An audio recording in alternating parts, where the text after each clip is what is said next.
მე ისე მოგესალმებით, მე ვარ ბედნიერ სახლში და დღეს მე და დედა თინათინის სტუმარია არჩეულებრივი ადამიანი, რომელიც გარდა იმისა, რომ კომპანიის მეგობარია, ბევრ ისეთ რამეს აკეთებს, რაზეც თქვენს უნდა დაფიქრდეთ და მეც მათ შორის შეგახსენებთ, რომ ვიმყოფები ქალაქის ცენტრში, რომლის დანახვაც ხშირ შემთხვევაში არ გვინდა თავს ვირიდებთ, იმიტომ რომ მესმის არ გვაქვს არავის დალაგებული ემოციური ცხოვრება, თუნდაც მატერიალური და ამიტომ ხშირად თვალს ხუჭავთ და არ ვუსწორებთ იმ რეალობას, თვალს კიდევ ერთხელ ვიტყვი მაპატიეთ ტავტოლოგიისთვის, რომ აი აქ ჩვენთან ერთად თბილისის ცენტრში არსებობს ბედნიერი სახლი, სადაც ყოველდღე ძალიან რთულ გზას გადიან ბავშვები მშობლებთან ერთად. მათთვის ალბათ ყველაზე კარგი რაც შეგვიძლია გავაკეთოთ, დავეხმაროთ, რომ ის გზა ძალიან რბილად, ლამაზად გაიარონ, აუსრულდეთ ყველა ის ოცნება, რომელიც მათ იმ წუთისთვისაც გქონდეთ გადაუდებელი სამედიცინო დახმარება და ყველაფერთან ერთად მათთვის გარემო იყოს უსაფრთხო. კიდევ ერთხელ მოგესალმები და მადლობა აი ამ ყველაფრისთვის, რასაც მე ყოველდღე უფრო ახლოს ვიცნობ და უფრო სიღრმეში შევდივარ, მინდა მივესალმო ლიკა ბოლქოძეს, რომელიც გახლავთ კომპანია Novas HR და ადმინისტრაციული დირექტორი. გამარჯობა და მადლობა მობრძანებისთვის. ვთქვი, რომ გარდა კომპანიების მეგობრობისა, აქ უფრო მეტი რამ ხდება, ვიდრე ჩვეულებრივი სტანდარტული მეგობრობა. სოციალური პასუხისმგებლობა, ეს სიტყვათა თანწყობა რამდენიმე წელია ჩვენ უფრო აქტიურად გვესმის და მეტნაკლებად ყველა კომპანია ცდილობს, რომ სოციალურად იყოს აქტიური. ამ შემთხვევაში თქვენ ვიცი, რომ ძალიან დიდი ხანია მეგობრობთ და მოდი გავიხსენოთ თავიდან, ორივემ გაიხსენეთ. როგორ დაიწყო Novas და ბედნიერი სახლის მეგობრობა? მოგესალმებით, მივესალმებით ჩვენს მაყურებელსაც. ალბათ იმდენი წელია ერთად ვართ, რამდენი წელიაც ბერი ანდრიას ფონდი არსებობს გონ. კი, აი შეიძლება ითქვას, რომ კონკრეტულად არ შემიძლია გავიხსენოთ, რომ მიუხედავად იმისა, რომ მე ძალიან დიდი ხანია მუშაობ კომპანია Novas-ში. თუმცა ალბათ დაარსების დღიდან თუ არა შეიძლება იმ წლები. რა იყო მიზეზი თქვენ დამეგობრებს, იმიტომ რომ მაყურებელი ალბათ ჯერ ვერ ხვდება რა შუაში აწყვეტ. მე დავიწყებ იმიტომ რომ აი ჩემთვის ძალიან ძვირფასი იყო ყოველი კომპანია, რომელიც ესე მოდიოდა და მეუბნებოდა თავისით, რომ აი ჩვენ დიდი სურვილი გვაქვს რამე გავაკეთოთ თქვენთვის და ჩემთვის თან ძალიან დიდი სიხარული იყო და თან მიკვირდა ხოლმე, რომ აი როგორ შეიძლება რომ თავისით მოვიდეს კომპანია და Nova იყო ის ერთ-ერთი იმ კომპანიებთაგანი და ცოტანი იყვნენ და ჩვენ ნელ-ნელა ყველა შევხვდებით. როდესაც ჩემი ერთ-ერთი მშობელი ირმა, რომლის შვილი ანდრია, ჩემი შვილობელი და მადლობა ღმერთს მან დაძლია ეგ დაავადება და აბსოლუტურად სრულად გამოჯამთელებული არის ახლა 100%-ით, მან უთხრა Novas ჩვენს შესახებ. ან შეიძლება თვითონაც იცოდნენ, რადგან ირმა ჩვენთან იყო და მე პირველი ადამიანი, ვინც Novas ესე თანამშრომლებიდან გავიცანი, ეს იყო ნაზიტა, მაშინ ტელემარკეტინგის და PR-ის ხელმძღვანელი ძველ სახლში, მაშინ თქვენც იყავით ჩვენთან სტუმრად. ხო, ძველ სახლში, სოფელ დიღომში რო ვიყავით და აქაც ჯერ სახლი უბრალოდ ჩანაფიქრი იყო და აი აქაც სეირნობდით ხოლმე და ვამბობდი აქ ეს მინდა და იქ ის მინდა. მე ბედნიერი ვიყავი იმით აგრეთვე, რომ ყველა ჩვენს აქტივობაში ღებულობდნენ მონაწილეობას და პლუს ამას კიდე ამ სახლში მასალები Novas-გან ქონდა სულ ისეთი ფასით, რომ თვით ღირებულებით და უდიდესი საჩუქარი კიდე რაც გაგვიკეთეს, აი თქვენ რო თქვათ გამიხარდება. კი ბატონო, ზოგადად ბერი ანდრიას ფონდთან Nova იმდენი წელია რაც თანამშრომლობს, რაც ალბათ ეს ფონდი არის. მეგობრობა უფრო ეს ვიდრე თანამშრომლობა. ხო, თანამშრომლობა არა, მეგობრობა კი, ნამდვილად ესეა. ძალიან დიდი ხანი ვიცოდით ჩვენ ამ ფონდის არსებობის შესახებ და ბევრი მართლა თქვა დედა თინათინმა, რომ რაღაც გაგვიკეთებია მათთვის და ერთ-ერთი ალბათ იყო ისიც, რომ ბაზალეთზე 2 მიწის ნაკვეთი, პატარა კოტეჯები იყო თუ კი, ორი კოტეჯი ნაკვეთზე გადავეცით ბერი ანდრიას ფონდს საჩუქრად იმისთვის, რომ ეს ბავშვები ზაფხულში ამ სიცხეში არ ყოფილიყვნენ და გაიყვანათ ესე ვთქვათ, ცოტა ხნით. ძალიან ძვირფასი საჩუქარია. არა, იყო ალბათ ისე მინდა რომ რამე ავაშენოთ ძალიან. აი ახლა ვეთქვი იმ კომპანიებს, რომლებიც ხეთხარ დაუყურებთ, მიბაძეთ ნოვას. სამშენებლო კომპანია. კი, ჰიპერმარკეტები ბევრი გვაქვს დღეს საქართველოში და შეგიძლიათ გამოიყენოთ ეს უნიკალური შანსი, თქვენც გახდეთ ბედნიერი სახლის აღმშენებლები ახლა უკვე ბაზალეთზე, ხო? ბაზალეთზე, კი. მნიშვნელოვანია მხარდაჭერა ესეთ საქმის ეს არ არის მხოლოდ ქველმოქმედება, ესე ვთქვათ, სოციალური პასუხისმგებლობაც არის და არა მხოლოდ კომპანიების პასუხისმგებლობა, ზოგადად ადამიანების პასუხისმგებლობაც არის და ამაზეც ალბათ მე განვავრცობთ და ვისაუბროთ. ჩვენ მართლა კიდევ ფსიქიკას ალბათ ეს უცნაური თვისება აქვს, თავდაცვის მიზნით ჩვენ მუდმივად გავურბივართ რეალობას. მართლა ქალაქის ცენტრშია და მე 3 წუთი მჭირდება რომ აქ მოვიდეთ თქვათ ყოველდღე, მაგრამ აი რაღაცნაირად სულ ვუსხლტებით და მოდი გამოვიყენოთ კიდევ ერთხელ ეს შანსი რომ არ გვინდა დასხდომა, ეს არის ჩვენი რეალობა და ჩვენი ვალია რომ დავეხმაროთ ბავშვებს, მშობლებს და პირველ რიგში ალბათ დედა-თინათინს, რომელიც ხალხო არ ვიცით რა ენერგიას დებს ამ ყველაფერში და რამდენ დროს ხარჯავს და როგორ ახტება თავის თავს ალბათ დღეში რამდენიმეჯერ რომ სადღაც დარეკოს და რაღაცები მოაგვაროს. ასეა?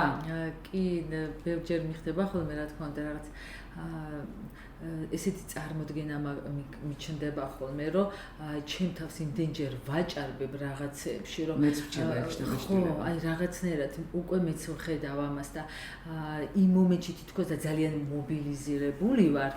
მაგრამ მეორე მესამე დღეს ისეთი ცარიელი ვარ ხოლმე და როდესაც აი ადამიანები მოდიან და გვერდში მიდგებიან ისე ვივსები, ანუ თუ ეს ადამიანების ნაკადი და კომპანიები არ შემომიერთდებიან და თავიანთ პატარა თითო აგურს არ დადებენ ხოლმე, ანუ სულ დამთავრდები ესე რომ ვთქვათ და აი ძალიან მავსებს, აი ახალი სისხლის რაღაც შემოდინება ხდება და ეგ ძალიან მახარებს. ერთ-ერთმა ადამიანმა მითხრა ერთხელ რომ იცი რა არისო, იხაწვალებ შენ თუ არა დრო მოვავრო, კომპანიები თავისით მოვლენო და ჩემთვის წარმოუდგენელი იყო მართლა ესეთი რაღაცა და დღეს მართლა ესეთი რამეები ხდება და ეგ ჩემთვის ძალიან მნიშვნელოვანია, თუმცა მე ყოველთვის ვამბობ იმ კომპანიებს ცალკე აღნიშნავ რომ მოვიდნენ თავისით და გვერდში დამიგნენ ჯერ არავინ არ გვიცნობდა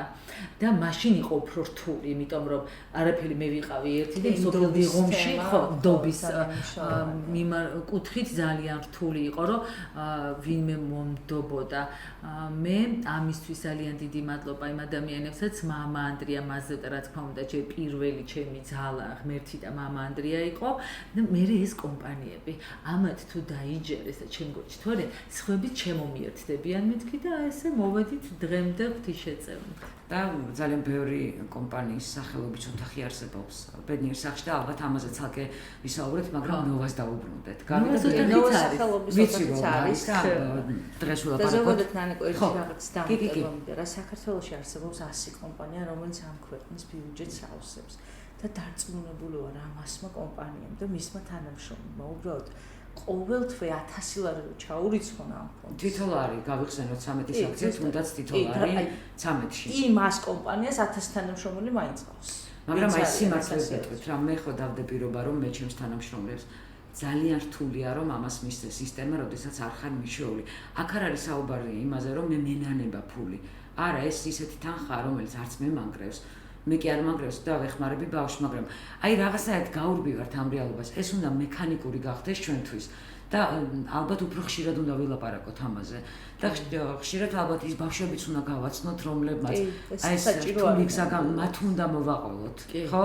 აუცილებლად. მე მიყვარს ის ისტორია, ალბათ მხოლოდ მხატვრულ ფილმებში თუ მინახავს, როდესაც რაღაცა კონკრეტული ვადა აქვს ადამიანს, ვიდრე გავამქვეყნიდან და მისი ბოლო სურვილები როგორ ხდება. მე ვიცი რომ აქაც იყო ასეთი ისტორია არაერთი და ალბათ მოყვებით ხო ეს მე ამ ისტორიებსაც კარგად ხო აუცილებლად მოყვებით იმიტომ რომ თითო ბავშვი ჩემთვის თითო ცხოვრება არის მასთან ერთად განვლილი იმ ბავშვების რომლებიც აი ჩვენ გადაცემასაც ხო ესე ქვია და გავა ამ ხიდს და მივა მამა ანდრიასთან ისინი კიდევ უფრო ისეთები არიან ჩემთვის რომ მათი დავიწყება არ შემიძლია მორჩენილი ბავშვები და ეხლა რომლებსაც უკვე შვილები ყავთ ოჯახები და რაღაცა იმათ რომ იშვიათად გავიხსენებ ხოლმე იმაზე არ გული არ მტკივა აი ისინი სულ უნდა მახსოვდეს მეთქი ჩემი შეხედულება ესეთია და აუცილებლად ვისაუბრებთ კი ძალიან ბევრი არიან და თან რაღაცა გამიადვილეს მეც იქით უკვე იმდენი მელოდება მეთქი ვწდიდება უფას სანამ ღმერთი მომცემს შესაძლებლობას რომ ამ ბავშვებს დავეხმარო ვიქნები თუ არა და ისე გავივლი ამასაც ცეკვით ამ ხიდს თქო მეც ვფიქრობ და ჩემ შვილებს იქით შევუერთდები და ვიტყვით აუცილებლად იმ ბავშვებზე რა თქმა უნდა იმათაც გავიხსენებთ იმიტომ რომ ჩემი ცხოვრების ნაწილები არიან და გამარჯვებულ ბავშვებს და მათ ოჯახებსაც გავაცნობთ კი მოდი დავუბრუნდეთ ისევ ნავას გრამტ აი ამდენი წელი გავიდა და არ გაჩერებულ ხართ თქვენი მეგობრობა 24 საათიანია ხო ესე გამოდის კი ესე გამოდის რას ნიშნავს თქვენთვის ეს როგორც ადამიანისთვის და როგორც კომპანიისთვის მოდი იქნება ამით მაინც წამოვიდნენ და გადადგან ეს ნაბიჯი რა ხდება ამ დროს თქვენს სულში გულში რავი ტვინში ყველგან კი ანუ კომპანიაც ხო ერთგვარი ცოცხალი ორგანიზმია რა თქმა უნდა ესეც ხო იმართება ადამიანებისგან რა თავისთავად ფაქტიურად აქ მთლიანად არის ადამიანური ფაქტორის ნაწილი ეს ბიზნეს ინტერესებზე მაღლა დგას ის რაც აქ კეთდება ესე ვფიქრობ და ალბათ ემოციურად რაღაც ჩვენთვის მართლა მძიმე იქნებოდა რომ გვენახა ამ ბავშვების ყოველდღიური ცხოვრება, იმიტომ რომ არ ვიცი დედათინათინი როგორ უძლებს ამას, ალბათ ეს მისი ყოველდღიურობის ეს არის მისი სიძლიერე. ხო, მაგრამ ჩვენ ხო ვარსებობთ იმისთვის, რომ ასეთი საქმის მკეთებლებს ხელი შეუწყოთ იმაში, რომ იმას, ვისაც დღეს ძალიან უჭირს ოჯახებს, ბავშვებს. ბევრი არიან, არ არის ერთი კონკრეტული პაციენტი. ბიზნესს არ შეუძლია ყველაფრის ორგანიზება, ხო? ბიზნესს შეუძლია საკუთარი საქმის ორგანიზება. და მსგავსი კუთხით ხარდაჭერა ეს არის უკვე ერთგვარი ვალი ბიზნესის, ერთგვარი პასუხისმგებლობა, იმიტომ რომ ამ ქვეყანაში შოულობს ბიზნესი ფულს და ვფიქრობ რომ ვალდებულიც არის გარკვეულწილად რომ თუმცა ამაზე კიდევ ერთხელ გეტყვით რომ ხშირად რატომღაც არ ვფიქრობთ მე ჭირმაქ რომ ძალიან მალე მართლა გადამდები გენ რომ სიკეთე გადამდებია მოდი ამაზე შევთანხმდეთ შეიძლება მარტო იმიტოა გადამდები რომ მას მოსწონს შე როგორ გიხარია როდესაც კმაყოფილი ხარ შეიძლება მარტო მაგიტომაც გახდეს გადამდები თქვა დღევანდელი ჩვენი ეს ნახევარსაათიანი საუბარი ხო კი გადამდებია ალბათ სურვილიც მნიშვნელოვანია, мотиваციაც მნიშვნელოვანია, ბევრი ფაქტორია, რაც თამაშობს ამაში. იცით რა კიდევ მეც გავერთიანდები იმ ადამიანების რიგებში, ვისაც არ ახსენდებათ ხშირად, რომ ეს ჩვენი პრობლემაა ნამდვილად რომ თვალის გასწორება არ გვინდა, მაგრამ მე მგონია რომ ხშირადაც უნდა გველაპარაკოს ვიღაცა საიდანღაციდან, რომ ჩვენ მუდმივად შეგვახსენოს, რომ შეგვახსენოს, კი. და თუ არ შეგვახსენებენ შეიძლება ისე დავუსხდეთ ამას. კიდევ ერთხელ გეტყვით რომ ბედნიერების სახლში ბევრად კარგი ატმოსფეროა ვიდრე თქვენ წარმოგიდგენიათ. ბევრად უფრო ჩატეა ჰაერი ვიდრე თქვენ წარმოგიდგენიათ. ბევრად უფრო ბედნიერები არიან ბავშვები, რომლებიც რთულ გზას გადიან ვიდრე თქვენ წარმოგიდგენიათ და ბევრად უფრო წყნარად არიან მშობლები და მშვიდად არიან მშობლები, ვინც ძალიან რთულ გზას გადიან თავის შვილებთან ერთად. ასე რომ გავიხსენოთ ხშირად რომ ქალაქის ცენტრში დიღომში აქვე არის არაჩვეულებრივი ბედნიერი სახლი, სადაც თქვენი დახმარება აი ჟანგბადივით საჭიროა. ნამდვილად ჟანგბადივით საჭიროა და ის რა არის მარტო ბიზნესი არა, ამაში ჩვეულებრივი რიგითი მოქალაქეებიც უნდა იყვნენ აუცილებლად ჩართულები. არ არის საავადმყოფო სადმე მუშაობენ. თუ ეს 13 რიცხვში თუნდაც ერთი ლარი რო გადმორიცხავ, სულ აი როგორი გაჭირვებული უნდა იყოს, რომ ეს ვერ შეწყო. მე დარწმუნებული რომ საქართველოში ძალიან ბევრი აკეთებს ამას, თუნდაც ქუჩაში ვიღაც რო შეხვდება ხელგამოწყობილი ყველა ვაძებთ ახლა ჩვენ ყველას გქონია მსგავსი შემთხვევა, ხო? და დარწმუნებული რომ ძალიან ბევრი აკეთებს ამას. ეხლა დედათინათინი თუ არ დგას ქუჩაში და თუ დამჭირდა დააგდები. დედათინათინი ქალავნებს რო ამღისავს ხოლმე და აი რო გაქანდება, აი მერე ყველაფერი ლაგდება. ამიტომ ხშირად უნდა გაგვახსენოს. გაიხარეთ, ეხლა ცოტა ისეთი დიდი პრობლემას შევეჯახეთ ერთ-ერთ ბავშვთან და აი ესეთი ხო რაღაც გეგმავ და რაღაცებს რო ვფიქრობ და მაისიც დავდგები რა არჩეული მაქვს ორი ლოკაცია სადაც ხელს გავიწვდენ და დავდგები და თუ არ გამომივიდა დროულად თანხის მოგროვება ჩემი დიანასთვის ამასაც გავაკეთებ აი ეს ნამდვილად დავდგები ფიზიკურად მე თვითონ და ხელს გავიწვდენ ანუ ეხლა ჭირდება დიანას ხო ეხლა გვაქვს ძალიან ისეთი რთული სიტუაცია და ჩვენ საგარანტიო წერილს მოვაწერეთ ხელი იმიტომ რომ მყისიერად იყო პასუხი საჭირო და არ არის პატარა თანხა არის $68,000 რაც ჩვენი ნაწილი არის გადასახდელი ჯერ კიდევ იმედი მაქვს რომ რაღაცები გამომივა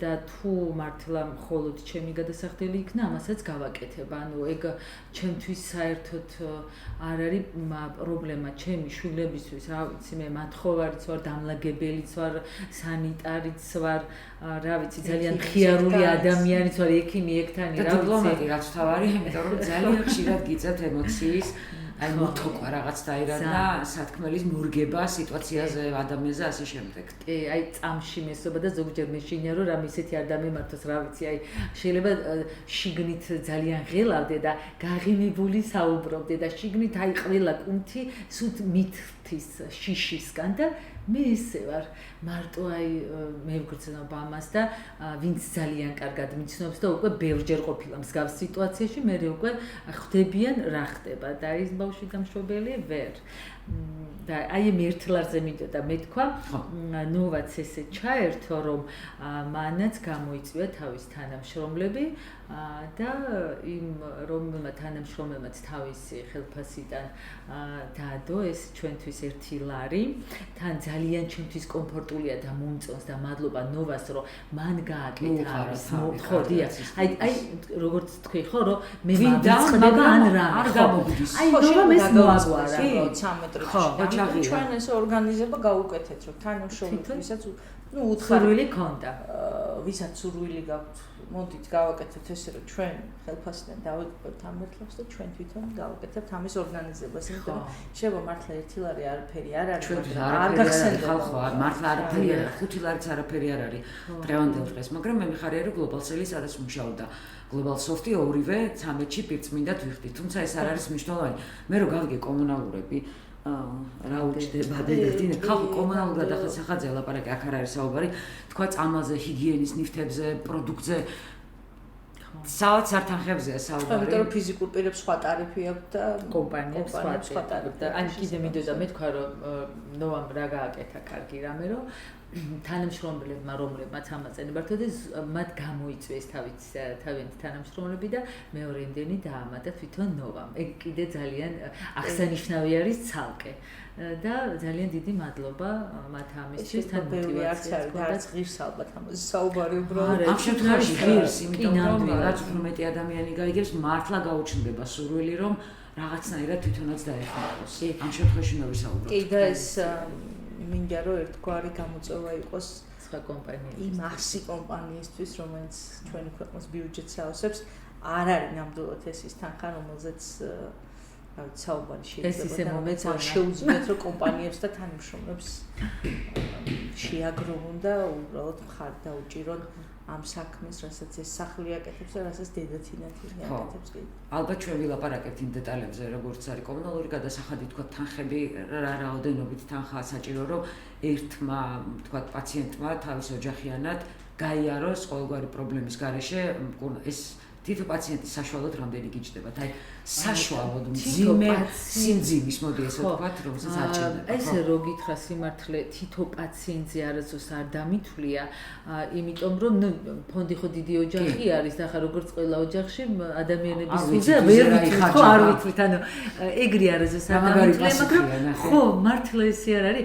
უბრალოდ ოჯახმა იცის ხო თავისი ის რამდენი არის ხარჯი და რა სჭირდება და ესე ვიცი მეც მართლად ესე ცალკე არ დამითვლია, ალბათ ჩემმა ფინანსისტებმა უფრო ეგიციან, მე ეგ ციფრი არ ვიცი, მაგრამ ძალიან დიდი არის ჩვენი კომუნალურები, მაგალითად 60-70,000-დან წელიწადში მარტო კომუნალურების თანხა არის, სახლი არის ძალიან დიდი, ძალიან მნიშვნელოვანი არის ის ჩვენ ყველაფერი დავიცვათ სწორად, იმიტომ რომ პირდაპირ არის ბავშვის ჯანმრთელობაზე ეს დამოკიდებული და ამიტომ ძალიან ისე არა მარტო ის ხო წარმოგიდგენთ ეხლა სახლის დასუფთავებაც კი ისე ხდება რომ აი მინიმალისტურადაც რომ არ განვიხილოთ ჩვენ რამე რომ ბავშვზე გაურთულდეს მადლობა ღმერთს სახლი გვაძლევს იმის შესაძლებლობას რომ თუ რომელიმე ბავშვს ან ვირუსი აქ ან რამე ჩვენ მათ ისე იზოლირებულად ბოქსირებულ თავის ოთახში არის და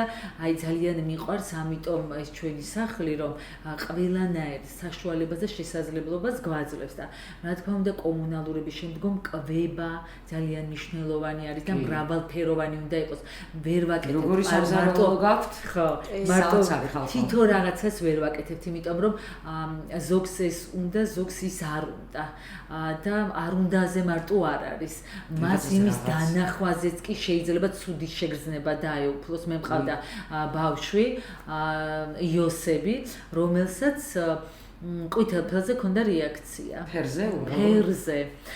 და იმის მერე სიმართლე რომ გითხრათ, არც ერთ ბავშვს არ ქონდა, თორე ჩვენ სახლში გაუჭირდებოდა იოსეს ეხავდა. ბევრი ყვითელია. ძალიან ბევრი ყვითელი, იმიტომ რომ რაღაცა სითბო სიყვარულის და ის არის ჩემთვის და თან კიდე ბავშვთა კიბოს აღნიშნელი არის ყვითელი ლენტი და ამიტომ ჩვენთან ყვითელი ფერი ჭარბობს და იოსებს ისე იფარავდა სხვა ბავშვების, რომ დახუჭე თვალები ეტყოდნენ, ანუ კვერცხის გულის დანახვა არ შეეძლო, აი არაფერს არ შეეძლო, ეგრევე ცუდად ხდებოდა და ეს ფობია თუ რამე დიაგნოზია სიმპტომი არის. ისეთ წამალს უსხამდნენ, რომ ყვითელი ფერი და იმდენად შეჯძულდა, რომ ფერზე ქონდა ესეთი სიმართლე გითხრათ იოსების მერე დღეს იოსების მამა ანდრიასთან ერთად არის, კვიჟინაძე ძალიან მიყვარს და ჩემს გულში არის საოცარი ბიჭია, იმის მერე ეგ არავის არ ქონდა. და როცა უყურებ რამე ყვითელს, სულ იოსები მახსენდება თავში, ამომიტივდება ხოლმე და ამიტომ აი კვებასთანაც ძალიან ისეთები უნდა ვიყოთ, რომ ერთი რო ჭამს, მეორე შეიძლება არ შეჭამოს და ხა ამიტომ ჩვენ ყველას ინტერესი უნდა დავიცვათ და თან კიდე სწორად უნდა ვყვებოთ და ფონდის ხარჯი ფიქსირებული ძალიან ბევრი არის და ხო, ამიტომ რთული ადამიანის აი სულ რატო ვიშვიშებ, სულ რატო ვეძებ, სულ რატო ვითხოვ ფულს, კარგი არის ეს გადაცემა ამის შესაძლებლობასაც გვაძლევს, რომ ესე ყოველთვის გავშალოთ ეგ ამბავი. რა თქმა უნდა და დიდი მადლობა კიდევ ერთხელ ლიკას ნოვას, ყველა იმ თანამშრომელს. მადლობა ნოვას ნამდვილად და ნოვას თანამშრომლებსაც. ვინც ხარ დაუჭირა ამ წამოწყებას, ძალიან საინტერესო და კარგი წამოწყება, ძალიან დიდი ხალია შეიძლებოდა ამის გაკეთება პრინციპში და მაგრამ აი ნანიკოც ისე ხო მოვიდა და მოეწონა თქვა რაღაცა და ესე დაიბადა უკვე განხორციელდა თუ არა ჩანაფიქრი დიდი ხანი ქონდა მაგრამ აი უცებდა მე ვამბობ რომ ღმერთი მიგზავნის იმ ადამიანებს ვინც ფონდის ცხოვრება ჩემი შვილები ჯერ მე მიმსუბუქებენ ამ ხვეთრს და თან კიდევ უფრო საინტერესოს კარგს ხდიან აი რაღაცა თითო საფეხურით ყოველთვის ვიზრდებით და ამიტომ უზომოდ ბედნიერი ვარ და მე ბატონი ზვიადი არ შემიძლია რომ არ ვახსენო და არ მოვიკითხო როდესაც მე მასთან მივედი თვითონ ნოვაში აი დამსვა მთელი გულით მომისმინა მითხრა რომ მომისმინა აი ყველაზე როგორ იყო იცით ისე კი არ არის გარბენით მე თვალებს ვატყობ ადამიანს მისმენს თუ არ მისმენს და ის რა ქვია ცოტა გული მწყდება ხოლმე როდესაც არ მისმენენ ან როდის წავალ აი მაშინ მერთვება რომ არ მივდივარ წადიო ვერ მეუნებიან და ცოტა ვერ ბედავენ და აი ძალიან რომ რაღაცა მაინც წამოვიყო და იმ ადამიანს ავბრაზდები ჩემ თავზე ბრაზდები რომ აი ვერ მიიტანე თუ არა როგორ შეიძლება რომ ამ თემამ არ შეგძრას ყოველთვის ჩემ თავს ეს ხასიათისთვისებაა თუ შეძენილი უნარია რომ კედელთან დადგე, ილაპარაკო და გაიტანო კედელი. ფაქტობრივად ესე გამოდის. ნუ რაღაცები ხასიათიც არის ალბათ, ხო? ხასიათი არის და ჩემი სვანობა მშველი საერთოდ.